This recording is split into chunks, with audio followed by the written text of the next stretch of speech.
Hey guys, welcome to another episode of Executive Espresso. And boy, do we have a guest for you, Ace Karimi, who was born in Afghanistan and who is a first generation American. And we're going to get right over to it and hear his American success story of building a multi-million dollar business in real estate. And Ace, hey man, thank you very much for joining us today. Look forward to having a quick cup of coffee. I've got my flat white espresso, or actually not I've got a espresso, my mug here. It a mug. doesn't You look as got a good as whole mug yours. of coffee. What are you drinking?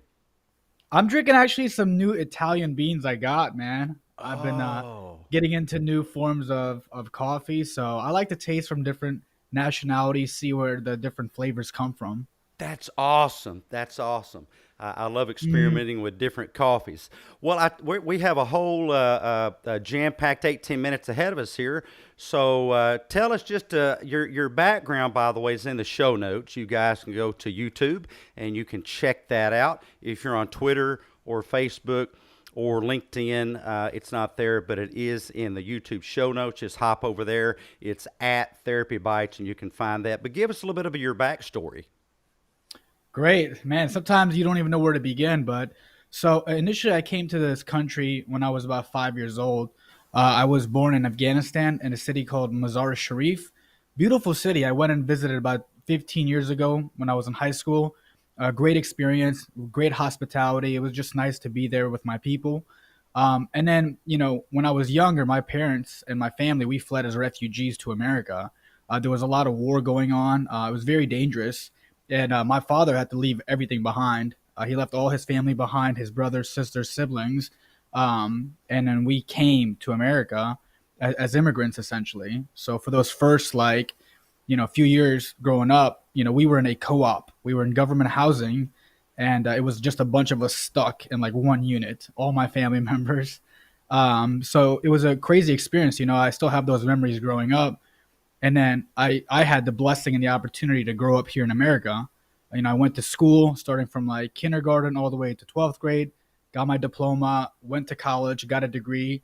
And I was always curious to business, towards self development. I had a lot of curious, inquiries that I'm like, what else can I do? My parents always wanted me to get into being a doctor, a lawyer, engineer, all these traditional paths, which there's absolutely nothing wrong with. But they never reached out to me. They never connected with me. So I knew there was something else I wanted more. I wanted to take care of them. I was always one of my driving forces in life is to be able to give back that opportunity. They worked hard, a lot. Like immigrants, foreigners, man, they work way too hard.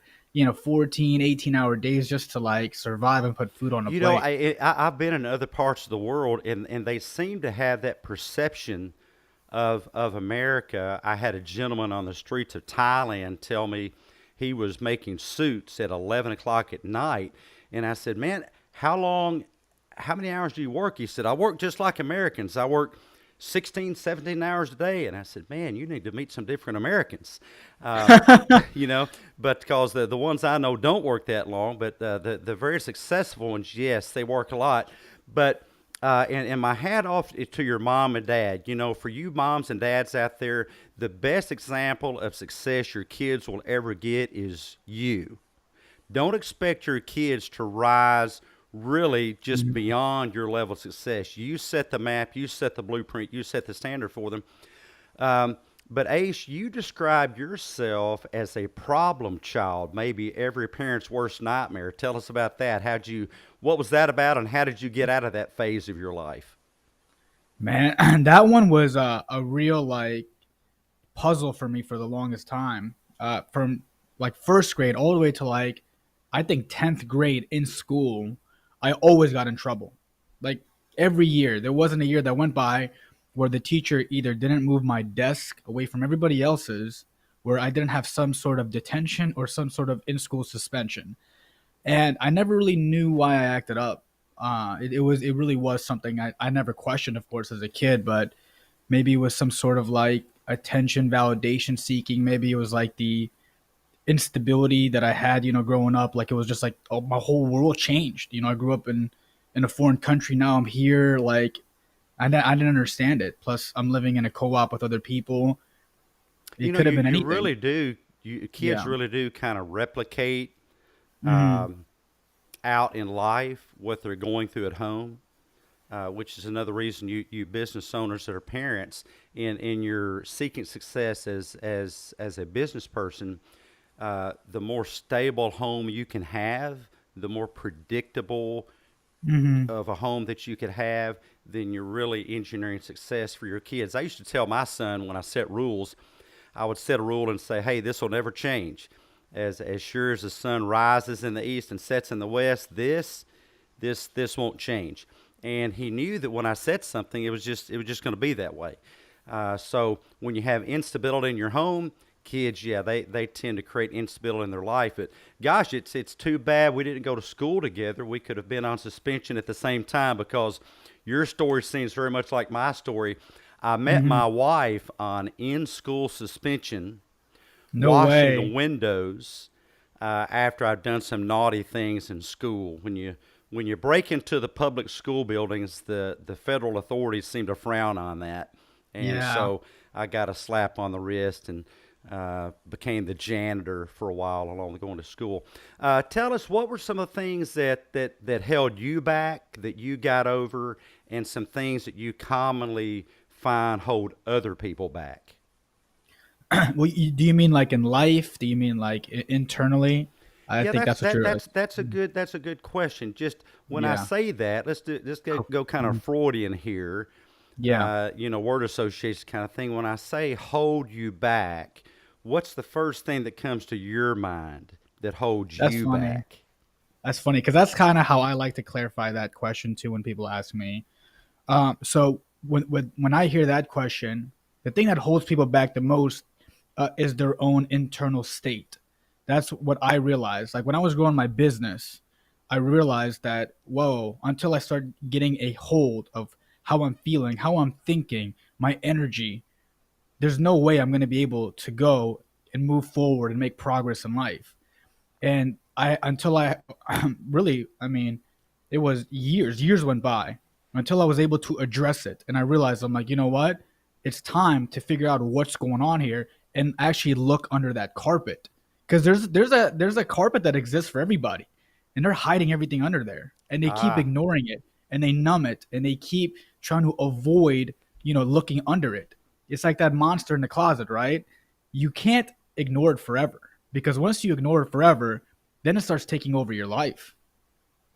I agree. I tend to talk to people about their distorted thinking, and distorted thinking is kind of like termites in the walls of your house. Now, can you have termites in the walls of your house and not know it? Of course you can, but is lack of knowledge, lack of harm? Is ignorance really bliss? And it's Hmm. not. You're really better off when you can drill down and identify those self limiting beliefs, and we all have those. But what about for you? What are some of your top secret mental hacks for dealing with your own mental limitations? Number one is to be completely honest. You actually have to go and take accountability for the way you're currently living, the way you're currently thinking, and then from there you have a starting point about where you can go. I feel like a lot of people need to start taking accountability. For me, that was literally looking in the mirror one day and saying, "Hey, look, my life is not the way I want it to be. I have this negativity inside of me. I feel like I'm acting up. I feel like I need substances to make me feel good." All these things were just external sources of temporary relief. They weren't like permanent relief. The things that I was looking for was internal solidarity. I was looking to feel great, and I was looking to be somebody that could, be somebody I was proud of. And in order to do that, I had to realize that first I wasn't that person. It's taking that accountability, and then once you get to a state of acceptance, then you can move from there. Like acceptance is powerful, right? There's a frequency chart. I don't want to get too overly spiritual here, but in the frequency chart, acceptance is a neutral state. So it's not that you're in a disempowered state when you accept where you are. It actually lifts you up from negativity, because once you're at acceptance, a completely neutral state, then you can work your way upwards into a very positive state, both mentally, physically, and spiritually. And that comes from actually doing the positive things and the actual day-to-day work to move yourself forward and stop that self-sabotaging behavior. You know, Ace, I'm going to say I have a supposal, a hypothesis that what you just said is the greatest success limiter that people face, but it is Hmm. also the most popular thing to do in the United States is to not take accountability. You Yeah. see it in reality TV shows, you see it in politics, you see it in business, and some of our audience have heard me talk about this particular president before, Teddy Roosevelt, who had a phrase, "The buck stops here," and it's just taking ultimate responsibility. It's differentiating what Stephen Covey would call your circle of concern, Mhm. everything that you're kind of worried about, with your circle of influence, things that you can really directly impact. And I think that's what you did. So tell us a little bit about your some of your real estate success recipes, because you're a big deal in real estate. You've made quite the splash and made lots of money. I appreciate that, man. So first and foremost, I can never take the full credit, right? Business and real estate is a team game. In order to get ahead, you need to align yourself with people that are on the same math, on the same path, on the same mission, and you guys are working towards a collective goal. See, what I like to call it is like the millionaire circle. The millionaire circle, any investor you take a look at in the world, they have a lot of people with support functions around them. And usually those are mentors, coaches, consultants, and then on the outer layers, it's people that directly help, like brokers, property managers, appraisers, architects, you name it, all these professionals. And in order to be very successful in real estate, one by one, you need to build these relationships up of people who are going to be in your power team. See, that's what you're doing. You're building like a justice league, right? And the more you spend time building out these relationships, the easier it is to go and do deals and make your millionaire investors dream happen. That's what I realized. It took me later because we all think we could do everything ourselves and that we're so, high on our horse, but it actually humbles you knowing that, hey, I don't need to be a genius with like 10 different hands trying to do everything. I can actually do less, have some opportunity for other people around me, and we could all win together. Yeah, it's called synergy. It's called Yep. synergy. You know, that's such an important point, because there's a matrix that I used to love to teach. I used to travel around the country teaching Covey's 7 Habits of Highly Effective People, not successful Great but book. effective. Effectiveness will lead to success. Hmm. But success does not necessarily indicate effectiveness. There are lots of people that are success at different things. That doesn't mean they're very effective at living. But the matrix talk is very simple. It's you can look at life as a lose lose situation. I may lose, but I'm going to make sure you lose too. I may Terrible way lose, to but I'm look going at to make life. you pay for it. Yeah, There's terrible. a lose win. Oh, Hmm. whatever. I'll surrender. You have it. You win. I lose. You win. And a lot of people are this way in marriage, and in business partnerships. Then there's the win lose. And I think you hit the nail on the head, because this is the mindset that I think people engage with loan officers and brokers and other real estate people, is they view that if I'm going to win, you have to lose. But I love your Yeah. concept, the Justice League, because that's the fourth one, and that is a win-win proposition. So, what are some of the other big mistakes that you see people make in business? Well, that one was a big one, right? Trying to do everything yourself and not building the relationships. Number two Yeah, is I think people, success is not a solo act, folks. yeah, exactly. It never really is. If you look behind the scenes, right? And one guy might be at the front, but there's all these different pieces behind making the show move. But number two, I would say one of the biggest mistakes people make, and I made this mistake a lot, is playing too much in the short term. You're looking for immediate results in everything that you're doing. Hey, it needs to happen this week, today, in the next 30 days, in the next 60 days. But if you take the time to build up your well and realize, hey, that well will feed me forever. It'll feed me for a very long time. You take that time to do it the right way. You're not rushed. So you're rushing into things and you're having instant gratification be your indicator of success. All the most successful businesses, they took time. It was a long view perspective. You need to look at everything like, hey, it might take me 1 year, 2 years, or 3 years, but it'll be for sure. It'll be bulletproof because I built it one brick at a time. That is so So very, very that's true. one of the things I realized. I was like, yeah, you want it so bad and so fast, but patience, it really is a virtue. If you can be patient and do it the right way and build yourself up in your business the right way, it will last. That's always how it works. Yeah, I think that many people, and no offense, I love SpongeBob. I love Squidward. By the way, Squidward is from where I live, Where, Jonesboro, Arkansas. oh Squidward, man, the voice of Squidward, Squidward himself from Jonesboro, Arkansas. But although SpongeBob was of course, an amazing success, you're not going to replicate that in your business. uh, Having a SpongeBob mentality of success in 15 minutes or less is just a recipe for failure. So, what are some of the tips that you used to close your biggest business deal? What were some of the techniques? Because you mentioned that. You Mhm. mentioned a big deal that you closed, and I think you just recently closed another one. So, tell us a little bit about that. Yeah, so we just refinanced a 102 unit apartment building here in my home state of Virginia. It has been my biggest deal to date. It was a $13 million deal. We bought it for much less.